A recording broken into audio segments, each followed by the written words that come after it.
Hey everyone, my name is Ben, and you're listening to a daily dose of English. This is a short, simple podcast that you can listen to every day to improve your English. You can find the transcripts for all episodes and more on benslanguagelab.com. I'm glad you could make it today. In this episode, we're going to be talking about driving. Driving a car. Because that's the word that we use pretty much exclusively for cars. You can drive other things as well, like a train driver or a pilot. Somebody pilots a plane. You don't drive a plane. And there's a couple other things that you can drive, but typically we use it for cars only. I guess vans and trucks and buses as well, but cars or motor vehicles, as we say. And so the default understanding of the word drive is a car, because that's what most people drive. Especially in the US, where driving is really, really common.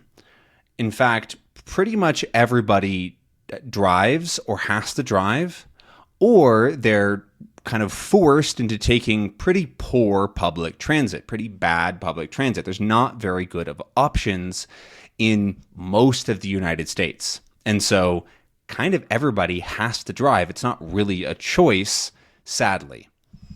And a lot of people learn to drive when they're 16 years old. Well, actually, they learn to drive when they're 15, but you can legally get your driver's license at 16.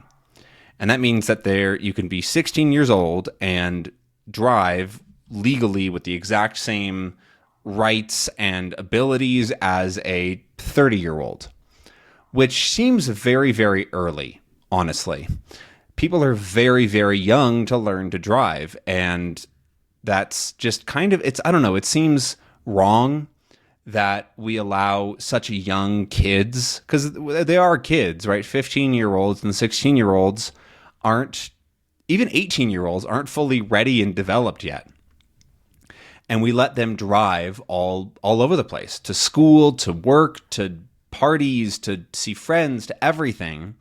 And it does cause problems, right? There's lots of traffic accidents or collisions that happen from younger drivers. And it's just a normal thing, though, because everybody has to drive in a lot of ways.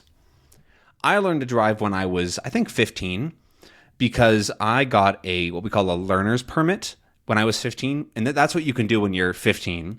You can get a learner's permit, which means that you can drive legally if a licensed adult is in the car with you. So, like if your parent is sitting next to you, you're allowed to drive, which is also kind of crazy because that's saying that you can be 15 years old and drive a car. Sure, you have somebody there helping you, but you're still driving it and, I don't know, controlling this really heavy car. It's meant to be for learning, right? So that you can learn how to drive with your parent next to you for a while. And I think that it gives you some sort of benefit. So if you've had your learner's permit for 6 months or something like that, then when you turn 16, you can immediately get your driver's license and drive fully. Like you can have there's no restrictions on your driving, essentially. And so I think I did that right around my 16th birthday. I don't remember exactly. And so I've been able to drive for quite a long time. A large part of my life has been able to drive. However, I don't really like to drive. For many reasons, like I've talked about in other episodes, it's just not fun. I don't like it at all, really, because it's not a pleasure activity. It's a utility activity to get from somewhere to somewhere else. I can totally understand people who like to drive for pleasure, right? So like racing or going on long drives in beautiful places and parts of the world or whatever. However, driving like around the city or to the store is not fun. It's sort of just a waste of time because you have to be very focused because you're driving a very heavy vehicle. And you have to be aware of your surroundings and attent and alert to what's going on. And that's just not that much fun to do, honestly. Especially if it's nighttime or it's raining or there's something in the way where you sort of feel a bit more stressed out. I can't see very well at night, right? My eyes aren't that good without light, which means that driving at night is not that much fun. It's harder to see. I have to be really focused, and it's just a bit annoying. And so I prefer not to drive if I don't have to. It's just not something that I enjoy doing.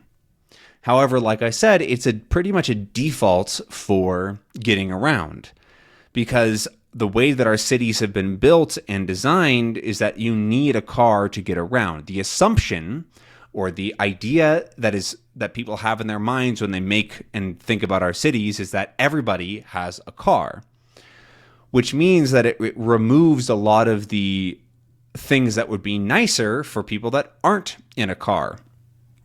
For example, when I was growing up, there was I lived relatively close to a park, and it was nice to go to.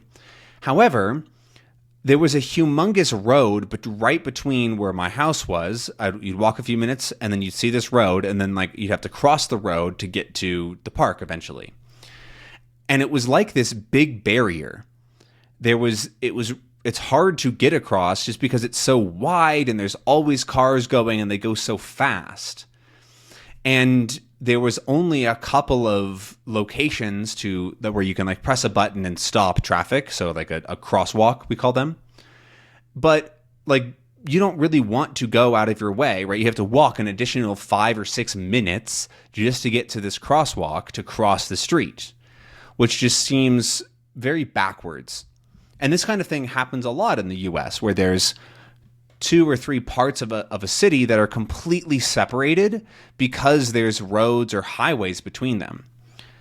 And I've experienced this in several, also here in Mexico, right? There's parts of a city that it's hard to get out of a part of a city if you don't have a car, just because you have to cross this really busy, big intersection or street to get somewhere else. And so that's another reason that I don't really like to drive, because I just feel like I'm way in the way of people trying to live their lives, to walk, and that sort of thing.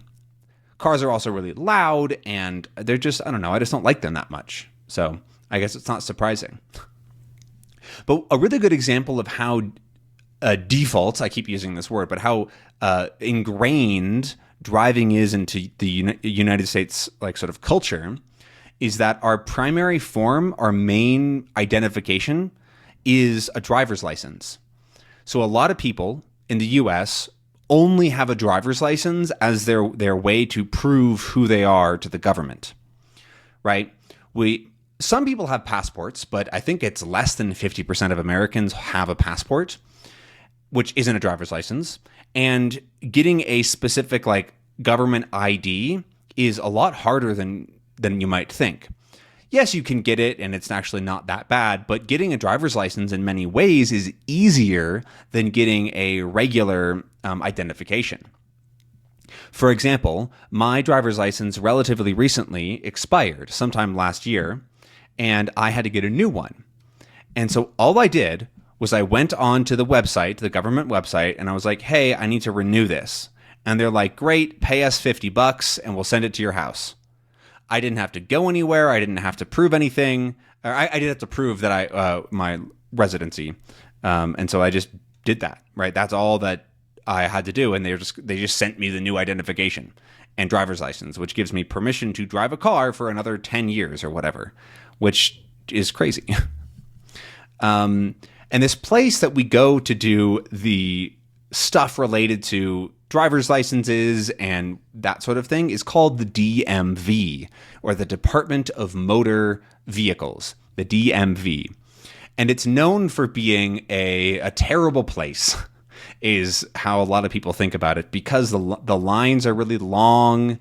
You have to wait a long time. They're not very interested, and it's very gray, and the whole place is just kind of dull and boring. And you have to wait, and then they call your name, and then you have to go bring all your documents. And if any of your documents have anything incorrect, they'll send you back home. And it's confusing, and it's stressful. And yeah, a lot of people really don't like going to the DMV and would rather go to the doctor or the dentist or something like that. However, thankfully, I didn't have to go, honestly, as I don't want to go to the DMV. but I was able to renew my driver's license just fine online. And yeah. Anyways, I think that's enough for the driving episode here. I think I'm going to continue talking about this topic a little bit on the next episode, so I'll see you then. Have a good one. Bye!